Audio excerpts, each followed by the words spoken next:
Researcher की एक team को इजिप्ट के रेगिस्तान से मिट्टी के अंदर से प्राचीन बोट के लकड़ी के चंद पीसेज मिले, लेकिन सवाल यह था कि रेगिस्तान के बीचों बीच इस अकेली बोट का भला क्या काम था और इनको रेगिस्तान में रखा क्यों गया था। कायरो से 550 किलोमीटर दूर एंशियंट इजिप्ट का एक शहर जिसको अबाइडोस के नाम से पहचाना जाता है। साल 1988 में जब इस जगह पर तूफानी आंधी की वजह से रेत के अंदर से एक अजीबोगरीब चीज उभर कर बाहर आई। ये लकड़ी से बना कोई स्ट्रक्चर था जिसकी हालत बहुत खराब हो चुकी थी। इसकी हकीकत जानने के लिए यहाँ आर्कियोलॉजिकल टीम ने साल 2000 में खुदाई का काम शुरू किया। ये खुदाई बहुत ही देखभाल करके की जानी थी क्योंकि एक छोटी सी भी गलती इस स्ट्रक्चर को नुकसान पहुंचा सकती थी। जो चीज रेत के अंदर से निकल कर आई वो कोई मामूली स्ट्रक्चर नहीं बल्कि एक 70 फीट लंबी बोट थी। रेगिस्तान के बीचों बीच इस अकेली बोट का भला क्या काम था। मामला अभी यहाँ खत्म नहीं हुआ था। इस गुत्थी को सुलझाने की खोज अभी चल ही रही थी कि मालूम पड़ा कि यहाँ एक नहीं, दो नहीं, बल्कि ऐसी टोटल 14 बोट्स थीं जिनको एक दूसरे के साथ साथ लाइन से रेगिस्तान में दफन किया गया था। आर्कियोलॉजिस्ट कुछ लकड़ी के सैंपल की मदद से ये मालूम करने में कामयाब हुए कि ये बोट्स 5000 साल पुरानी है, यानी कि गीजा पिरामिड से भी 500 साल पुरानी।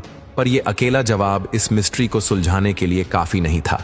कुछ अरसे के बाद लेटेस्ट सोनार स्कैनिंग टेक्नोलॉजी की मदद से जब इनका 3D मॉडल बनाया गया तो वो कुछ इस तरह दिखता है। 60 से 70 फीट लंबी बोट्स जिनको देखकर ऐसा लगता है कि इनको बड़ी एहतियात से एक दूसरे से पैरेलल खड़ा किया गया है, जिसका मतलब है कि इनको यहां लाकर खड़ा किया गया है। जब बोट्स के ढांचों को 3D ग्राफिक्स की मदद से दोबारा रिकंस्ट्रक्ट किया गया तो मालूम पड़ा कि ये कोई मामूली बोट्स नहीं बल्कि रोइंग वेसल थी जिनको 30 लोग मिलकर चप्पू की मदद से चलाया करते थे। जैसा कि आजकल की राफ्ट बोट्स होती है, इनके डिजाइन पर गौर किया जाए तो लकड़ी के तख्तों को रस्सियों से जोड़ जोड़ कर बड़ी महारत से बनाया गया था। आर्कियोलॉजिस्ट का कहना है कि ये उस दौर में बनने वाली बोट से काफी अलग और एडवांस दिखती है। इसमें लकड़ी के तख्तों को अंदर से एक खास एंगल में काट कर लगाया गया है और ऐसा लगता है कि इनको सिर्फ खूबसूरती देने के लिए ऐसे बनाया गया था। पर सवाल है कि इनको रेगिस्तान में रखा क्यों गया था। अबाइडोस बोट्स की मिस्ट्री को सुलझाने के लिए इजिप्टोलॉजिस्ट ने आसपास के एरिया की छानबीन शुरू कर दी। जिस जगह पर यह बेड़ा दफन हुआ है इसके पास ही एक बहुत बड़ा मिट्टी की ईंटों का स्ट्रक्चर मौजूद है। एक्सपर्ट्स का मानना है कि ये इतना बड़ा स्ट्रक्चर एशियंट इजिप्शियन की इबादत का लगता है, जहां वो अपने खुदा यानी अपने फैरो को पूजते थे।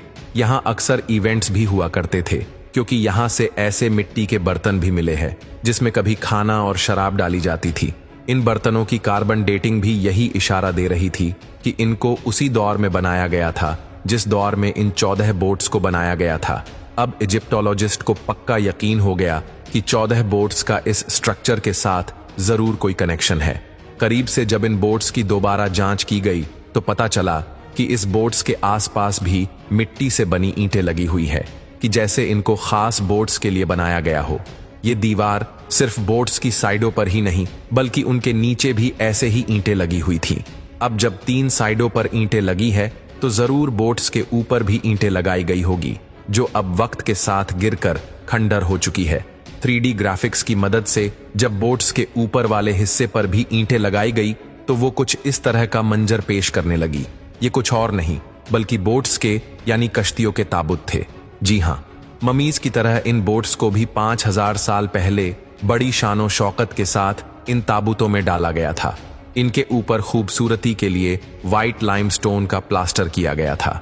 जब सूरज की रोशनी इन पर पड़ती थी तो ये रेगिस्तान में दूर से ही चमकती दिखाई देती थी।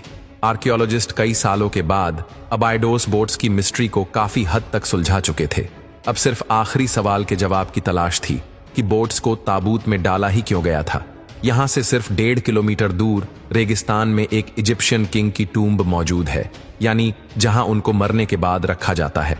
हैरत की बात यह है कि ये टूम्ब भी उसी दौर में बनाया गया था जिस दौर में बोट्स और इबादतगाह के अंदर मौजूद बर्तन बनाए गए थे। इस टूम्ब में न सिर्फ फैरो की मम्मी को रखा गया था बल्कि इसके साथ जो ये छोटे छोटे बॉक्सेस आप देख रहे हैं इनमें फैरो के करीबी साथियों को दफन किया गया था। वो भी सेम उसी दिन जिस दिन किंग की मौत हुई थी। जी हाँ, किंग के ऑनर में उसके जितने भी करीबी साथी थे, उन्होंने भी अपनी जान देकर अपने फैरो, अपने खुदा के साथ ही इस दुनिया से जाने का फैसला किया था। उनका ये यकीन था कि मरने के बाद वाले सफर को आसान बनाने के लिए किंग के साथ उसकी सारी दौलत, उसका सारा सामान और उसके नौकरों को भी उसके साथ ही दफन किया जाए। बोट्स को भी उसी किंग की आफ्टर लाइफ को आसान बनाने के लिए इतनी शान और शौकत के साथ ताबूतों के अंदर रखा गया था। ये एक ऐसी रस्म है जिसको इजिप्शियन फेरोज की टूम्ब में भी नोटिस किया जा चुका है।